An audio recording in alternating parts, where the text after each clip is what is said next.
Kabanata 36. Tumangala si Kennedy, pero binigay na ng tatay mo ang shares kay Willow.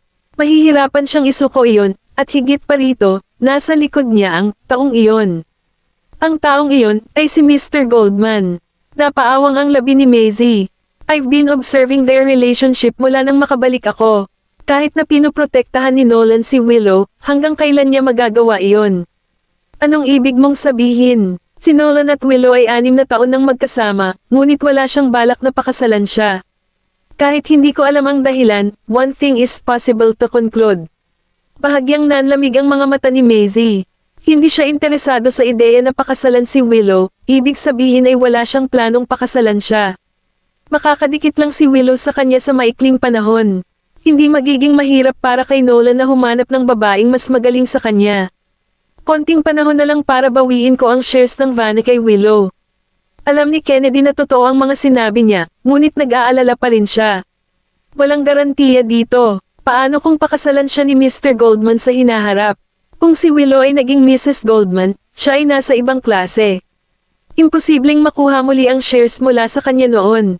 Ang mga Goldman ay dapat magkaroon ng mas mataas na pamantayan kaysa doon. Upang maging Mrs. Goldman, malamang na ang babae ay kailangang mas mataas ng ilang klase kaysa sa amin, Vanderbilts. Marahil ang tagapagmana ng isang malaking korporasyon o royalty. Mukhang nalilito si Kennedy. Hindi kailanman binanggit ni Mr. Goldman ang mga kinakailangang iyon. Hindi nila sinubukang pumili ng isang reyna. Bakit parang nabalisa siya, parang siya ang namimili ng asawa para kay Mr. Goldman. Sige, huwag na nating alalahanin ito. Ang issue tungkol sa oras na binanggit ko ay ang pagbuo ng sarili kong brand ng alahas sa maikling panahon. Nagulat si Kennedy. Magagawa mo ba iyon sa maikling panahon? Tumangala siya at ngumiti. Oo, ngunit paano kung maaari kong ipalagay sa mga tao sa lupon ng mga direktor na sa akin ang titulong ito? Naniniwala ang board na nasa likod ni Willow si Mr. Goldman. Sa isip nila, si Willow ang pinakamagaling tao para sa titulong iyon. Pinabayaan ng lupon ng mga direktor si Willow dahil ibinigay ni Stephen ang lahat ng bahagi sa kanya at dahil si Mr. Goldman ay nagbaback up sa kanya. Kung ito ay ibang kumpanya, ang isang senior executive na walang silbi tulad niya ay matagal nang pinalayas sa lupon ng mga direktor. Bukod sa pagdadala ng lalaki, ano pa ang mga benepisyong may dudulot niya sa mesa? Ang Vanna ay dumaranas ng pagkalugi. Papayag ba si Nolan na magbayad para matakpan ang butas at suportahan ang mga taong wala sa ilalim ng kanyang kumpanya? Kung ganoon, ayoko na rin magtrabaho. Magiging masaya akong binayaran ako ng wala. Hindi na makapaghintay si Maisie na magising na lang na may pera sa kanyang bangko araw-araw. Tumawa si Kennedy. Totoo yan. Pero anong balak mong gawin? May itinulak na dokumento si Maisie sa harapan niya. Nagulat siya matapos itong basahin. Sinusubukan mong makipagsosyo sa Taylor. Ang Taylor Jewelry ay ang pinakamalaking kumpanya ng alahas sa Slakova. Ito ay mas malaki kaysa sa Vanna at anumang iba pang kumpanya ng alahas. Ang Taylor Jewelry ay nagkaroon ng internasyonal na merkado. Nakatayo ito sa tuktok ng industriya ng fashion ng alahas kasama sina Lux Ella at Majestic mula sa Stoslow. Ang mga internasyonal na modelo ay magsusuot ng mga alahas mula sa 3 malalaking tatak na ito sa runway. Kung nakipagsosyo ang Taylor sa Vanna, ang Vanna ay maaaring magkaroon ng isang pambihirang tagumpay sa reputasyon sa Slakova. Iyon ay magiging katumbas ng pagkakaroon ng Taylor bilang kanilang mukha mula noon. Kabanata 37. Kitang-kita ang mga benepisyong may dudulot sa Vanna. May mahihirap na requirements ang Taylor Jewelry. Hindi sila magiging interesado sa anumang kumpanya ng alahas. Bakit sila papayag na makatrabaho ang Vanna? Napangiti si Maisie. Huwag kang mag-alala dyan. May plano ako. Pumasok si Leila sa kumpanya dala ang kanyang branded na bag na parang isang upper class na babae. Alam ng lahat ng empleyado na siya ang nanay ni Willow, kaya tinawag nila itong Mrs. Chairman. Gayunpaman, nang masayang sasalubungin niya si Willow para malaman kung natuloy na ba ang plano niya noong isang gabi, nakita niya si Maisie at isang blonde na lalaki na bumaba sa elevator habang nagsasaya. Naging mabangis ang kanyang tingin. Oh, nagdadala ka ng mga lalaking nililigawan mo hanggang sa opisina ngayon. Bumagsak ang mukha ni Kennedy. Nang sinubukan niyang magsalita, nagtaas ng kamay si Maisie para pigilan siya. Ngumiti siya kay Leila at sinabing, paano ako magiging mas mahusay kaysa sa iyo pagdating sa pang-aakit sa mga lalaki? How dare you talk back? Galit na nagtaas ng kamay si Layla. Pak! Umalangaw-ngaw ang sampal sa daanan. Bahagyang lumingon ang mukha ni Maisie, may lumabas na pulang marka.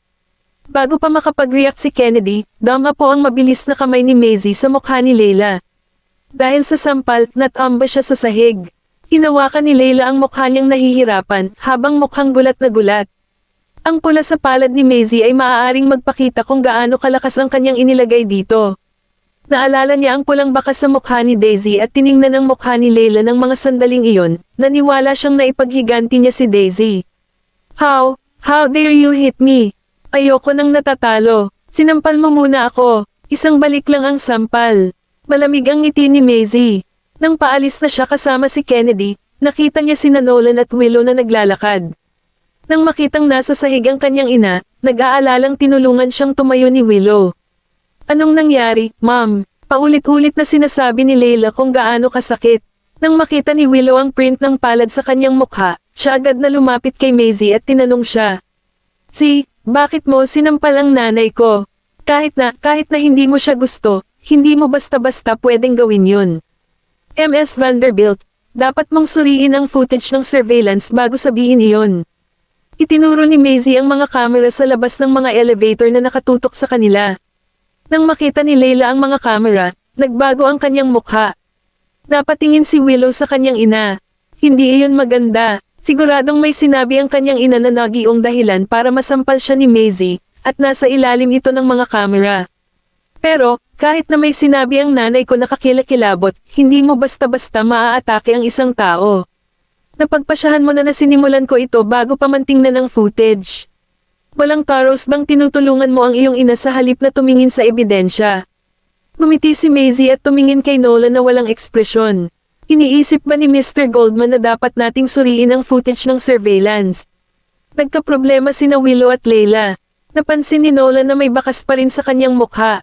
Nagdilim ang kanyang mga mata, at sinabi niya, hindi na kailangan iyon. Nahulaan niya kung ano ang nangyari nang hindi kinakailangang suriin. Nagkibit balikat si Maisie at lumingon kay Kennedy. Tito Kennedy, alis na tayo. Hindi natin dapat hayaang maghintay ang ating mga kliyente. Tumanggaw si Kennedy. Pinigilan siya ni Willow. Sinong kliyente ang kakilala mo?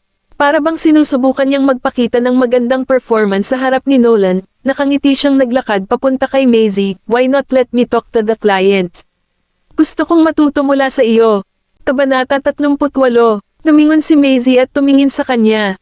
Sigurado ka ba? Kung pupunta siya upang makipagkita sa Taylor Jewelry ng mag-isa, maaaring may kaunting pag-asa pa, ngunit kung pupunta si Willow, malamang na hindi niya ito makikilala. Ngumiti si Willow. Hindi ako papayag na gawin mo ang lahat habang wala akong ginagawa. Tumikim si Maisie sa kanyang puso. Ang kanyang gutom para sa kaalaman ay napakalakas dahil lamang sa gusto niyang maging nasa mabuting panig ni Nolan. Sige, may gustong sabihin si Kennedy, ngunit naibigay na ni Maisie sa kanya ang kasunduan. Iyan ang proposal ng partnership sa Taylor Jewelry. Salamat sa paggawa nito. Kumunat ang noo ni Nolan, at naging manipis na linya ang labi niya. Natuwa si Willow na talagang handang ibigay ni Maisie ang kanyang kasunduan sa kanya. Kung maisasara niya ang deal, titingnan siya ni Nolan sa ibang liwanag. Kung papalampasan ng babaeng ito ang pagkakataon, hindi niya ito masisisi. Mag-isang naglakad pabalik sa opisina niya si Maisie. Isang malalim na boses ang nagmula sa kanyang likuran. Alam mo na hindi niya maisasara ang deal sa Taylor Jewelry. Bakit ka pumayag na pakawalan siya? Tumigil si Maisie sa kanyang paglalakad, lumingon para tingnan si Nolan, ngumiti, at sinabing, nandoon ka rin. Hindi mo ba narinig na gusto niyang pumunta? Hindi ko siya pinilit. Nagdilim ang mga mata ni Nolan. Lumapit ito sa kanya at hinawakan ang kanyang palso. Pwede mong itigil ang pagpapanggap. Masama ang loob mo sa kanya sa maliit na bagay lang. Bahagyang pumigla si Maisie ngunit hindi niya ito nagawang paalisan. Kinagat niya ang kanyang ngipin at sinabing, Mr. Goldman, dahil masama ang pakiramdam mo at alam mong papunta na siya sa dead end, bakit hindi mo siya pinigilan ngayon lang? Hindi sumagot si Nolan. Nagpatuloy siya, dahil hindi mo siya pinigilan, bakit mo ako sinisisi ngayon? Hindi posibleng hindi malaman ni Nolan ang tungkol sa Taylor. Kung alam niya, malalaman niyang mababato si Willow. Kahit sabihin ni Willow na girlfriend siya ni Nolan, baka hindi pa rin nila siya pansinin. Kung hindi niya ito pinigilan, bakit ngayon pa niya sinisisi si Maisie? Anong gusto mo? Nag-alinlangan si Maisie at tumingin sa kanya. Gusto ko ang Vanna, para makuha ang shares mula sa kanya. Mahinahong sabi ni Nolan. Hindi siya nag-abalang magpanggap. Oo, tiningnan ni Nolan kung gaano ka-carefree ang babaeng ito. Medyo damilat siya at sinabing, kaya kong ibigay yan sa'yo. Ano? Nagulat si Maisie. Siya ay nabigla. Naisip niya ba iyon? Lumapit si Nolan sa kanya. Maaari akong magbigay sa iyo ng isang bagay na mas kaakit-akit kaysa sa pagbabahagi, ngunit kailangan mong isuko ang mga bahagi ng Vanna para dito. Nanlamig ang mukha ni Maisie sa narinig. She sniggered. Wala akong interes sa anumang bagay maliban sa mga pagbabahagi ng Vanna. Kahit na ito ay $150 million. Napangisi si Nolan. Maisie, kailangan mong maging matalino. Hindi ka makakakuha ng alinman sa mga pagbabahagi kung hindi ako sumasang-ayon ito. Sinusubukan mo bang sabihin na susubukan mong pigilan ako? Nagdilim ang mga mata ni Maisie. Pinoprotektahan na niya ito kahit hindi pa sila kasal. Kung talagang ikinasal sila, malamang nagagawa si Willow ng isang river dance sa kanyang ulo. Hindi ko kailangan subukan. Dahil sa iyong katayuan at kakayahan, bakit mo ito pinapahalagahan? Huminto siya, tila malamig. Kung handa kang isuko ang mga share ng Vanna, bibigyan kita ng bagong kumpanya ng alahas. Napatingin si Maisie sa kanya. Gusto mong ibigay ko ang kumpanya ng nanay ko sa hindi ka mag-anak. Bakit? Kalmado ang mga mata ni Nolan. Nakuha na ng tatay mo lahat ng share sa kumpanyang itinatag ng nanay mo. Ayon sa batas, ang kumpanyang ito ay kay Stephen. Wala na kinalaman ang nanay mo dito. Kabanata 39. Lumibot ang mga mata ni Maisie sa paligid, unti-unting kumalma ang ekspresyon niya. Kinuha na ni Itay ang lahat ng bahagi ni Inay. Bakit? Ito ay shared equity, at sila ay mga shares ni Ina. Bakit sila kinuha? Hindi ako naniniwala sa iyo. Nagngangalit ang mga ngipin ni Maisie. Bakit hindi mo tanungin ang iyong ama? Nang makita ang kanyang mga mata na nawawalan ng pag-asa, kahit papaano ay nakaramdam ng pag-aalala si Nolan. Tiningnan niya ang bawat detalye ng mga Vanderbilt at malinaw ang tungkol sa kalagayan ng Vanna. Hindi niya alam na ang yumaong asawa ni Stephen ang nagtatag ng Vanna. Nagsimula na siyang tumingin sa kanila nang bumalik si Maisie. Sinimulan ni Marina ang Vanna kasama si Stephen, ngunit mula nang mamatay siya, napunta kay Stephen ang lahat ng bahagi sa halip na tulungan niya si Maisie na panatilihin ang mga bahagi ng kanyang ina. Nagkaroon lang si Willow ng kumpanyang ito dahil ibinigay ito ni Stephen sa kanya. Wala siyang kakayahan at talino gaya ni Maisie. Medyo makasarili si Nolan pagdating sa pagpapaalis kay Maisie sa Vanna. Mas mabuti sigurong mag-imbestiga siya kung mananatili siyang malapit sa kanya. Tinanggal ni Maisie ang kanyang kamay na may seryosong ekspresyon. Kinapa niya ang kanyang palso at tumalikod. Mr. Goldman, maaari ka nang umalis kung wala nang dapat pag-usapan pa. Lalapit ka sa akin. Umalis na si Nolan pagkasabi nun. Naglakad si Maisie sa kanyang mesa, kinuha ang telepono, at nag-dial ng numero. Mr. Zedan, ako si Maisie. Gusto kong malaman ang higit pa tungkol sa aking ina. Masayang pinuntahan ni Willow ang Taylor para sa kanilang pagpupulong, ngunit siya ay natigilan. Hindi niya alam kung gaano kahalaga ang Taylor jewelry sa Slakova, kaya kumilos siya ng ganoon. Ako ang girlfriend ni Mr. Goldman. Ang pagtrato sa akin ng ganito ay nangangahulugan lang na hindi mo iginagalang si Mr. Goldman. Dahil sa impluensya ng mga Goldman sa Slakova, hindi siya natakot. Mr. Goldman at ang kanyang impluensya. Nangangahulugan ba iyon na kahit sino ay maaaring maghagi sa aking lugar sa kanyang pangalan? Sa ilang mga bodyguard na naglalakad papunta sa kanila, isang matandang babae na may buhok na kulay abo, itinulak palabas ang eleganteng emerald dress sa isang wheelchair. Nakasuot siya ng hindi mabibaylang rosewood rosary beads sa kanyang kamay. Kahit na siya ay matanda na, masasabi ng isa na siya ay isang kagandahan ng kanyang panahon. Kahit na siya ay naka-wheelchair, ramdam pa rin ng isa kung gaano siya kamando. Isa ka lang maliit na kumpanya ng alahas. Kung gusto kong magtrabaho sa iyo, ito ay dahil nakikita namin ang iyong potensyal. Hinawakan ni Willow ang kanyang pagmamataas. Tumawa ang matandang babae na may bangis sa kanyang mga mata. Aling kumpanya ang nagpadala ng walang alam na empleyadong ito? Bakit hindi ka nagsaliksik ng kaunti bago lumapit at tingnan kung sino muna ang Taylor Jewelry? Pinuntahan ng isang empleyado ang matandang babae at may sinabi. Tinawayan niya siya ng walang pasensya. Ano ba ang Vanna? Wala akong narinig tungkol sa kanila. Kunin ang security para i-escort siya palabas. Hindi ka mangangahas, ako ang girlfriend ni Mr. Goldman. Ang matandang babae ay mukhang mabangis. Papuntahin mo si Mr. Goldman. Tingnan kung bibigyan niya ng respeto ang matandang babaeng ito. Ilabas mo siya. Dumating ang ilang security guard at pilit na dinala sa labas si Willow. Naiinis si Willow matapos itapon palabas sa Taylor. Dapat hinayaan niya si Maisie na lumapit. Na-frame siya para dito. Alam ni Maisie na ito ay mabibigo, kaya hinayaan niya siyang pumunta sa halip. Hindi pwede. Gagantihan niya ang kahihiyang ito balang araw. Sa Vanderbilt Manor, mabilis na umuwi si Maisie dala ang dokumento, hindi pinansin si Layla, na nasa sala. Kabanata 4 na po, nang makitang hindi siya pinansin ni Maisie, hinarangan siya ni Layla. Anong ginagawa mo? Umalis ka sa daan. Tinabig siya ni Maisie, hindi pinansin ang mga nag-uusap sa likuran niya, at dumiretso sa study.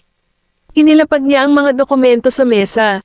Nagulat si Stephen sa ginawa niya, at lumubog ang mukha nito. Bakit ka bumalik? Sa tingin mo ba gusto kong bumalik dito? Naparito ako para magtanong sa iyo. Hawak ni Maisie ang dokumento. Ano ang nangyari sa mga bahagi ng aking ina? Natigilan si Stephen. Hindi niya akalaing magtatanong siya tungkol dito. Nang makitang tahimik si Stephen, nagpatuloy si Maisie. Itinatag ng aking ina ang Vanna, at ito ay ibinahagi sa iyo. Bakit magiging iyo ang shares niya kapag namatay siya? Tinatanong mo ba ako? Nagtaas ng boses si Stephen. Si Layla, na nakikinig sa labas, ay nagtataka kung bakit pinuntahan ni Maisie si Stephen, ngunit nang makarinig siya ng mga pagtatalo, natuwa siya. Tama, kung gaano kalala ang pagtatalo sa inyong dalawa, mas maganda. Bigyan mo ako ng magandang paliwanag. Pinipigilan ni Maisie ang kanyang mapang yusig na tono. Ipinatong ni Stephen ang kanyang mga kamay sa mesa. Ako ang iyong ama. Hindi iyon ang sinabi mo 6 na taon na ang nakakaraan. Madilim ang mga mata ni Maisie. Noong pinalayas mo ako, naisip mo ba na anak mo pa rin ako? Naikuyom ni Stephen ang kanyang pangangunit hindi sumagot. Naisip ko tuloy, bakit mo hahayaan na isang outsider ang magpatakbo ng kumpanya ng nanay ko? Nakuha mo na pala ang lahat ng share, maging ang lahat ng ari-arian na pag-aari ng Vanna. Hindi nabanggit ang nanay ko. Namumula ang mga mata ni Maisie, pero bigla siyang humagalpak ng tawa. Now that I think of it, kung talagang mahal mo ang nanay ko, hindi ka na sana nagkaroon ng kabit at nagkaanak ka pa sa labas ng kasalan. Pak, bumagsak ng malakas sa pisngi niya ang sampal ni Stephen. Bahagyang lumingon ang mukha ni Maisie, medyo nagulo ang buhok. Mas maliwanag ang pulang print sa mukha niya kaysa sa iniwan ni Layla. Kung ama pa rin ang tingin mo sa akin, itigil mo na ang pagtatanong. Nagngangalit ang mga ngipin ni Stephen. Nang makita ang lamig sa mukha ng kanyang ama, hindi man lang ipinakita ang guilt na nararamdaman para sa kanyang ina, lubos na nadismaya si Maisie. Tumanggaw siya, hindi na napigilan ang pagtulo ng luha sa kanyang pisngi. Siya'y ngumiti. Hindi na ako related sa Vanderbilts. Hindi ko mailabas ang dugo sa akin, ngunit isa na akong labas. Ikaw, kinuha ni Maisie ang dokumento, tumalikod, at umalis sa study room. Pinuksan niya ang pinto at nabangga si Layla na nakatayo sa labas at umalis. Kunwaring nag-aalala si Layla, mahal, okay lang ba si Z? Huwag mo siyang pansinin. Umupo si Stephen. Puno yamang palad na hinampis sa kanya. Umupo si Maisie sa kotse. Nagsimula nang tumulo ang mga luhang kanina pa niya pinipigilan. Sinipsip niya ito, pinunasan ang kanyang mga luha, pinaandar ang makina, at umalis sa Vanderbilt Manor. Sa isang kafe, laking gulat ni Riley na inimbitahan siya ni Waylon at Colton para sa kape. Gayunpaman, nadama niya na ang dalawang sutil na ito ay may masamang binabalak. Colton, Waylon, kailangan mo ba ng tulong ko sa isang bagay? She asked, straight to the point, at humigop ng kape niya. Godmother, papasok na sa showbiz ang kapatid ko. Kaya nga gusto namin ang tulong mo. Nabulunan si Riley sa kanyang kape. Pagkatapos ng ilang pagubo, kumalma siya, tumingin kay Waylon, at sinabing, gusto mong sumali sa negosyo ng entertainment kasama si Daisy.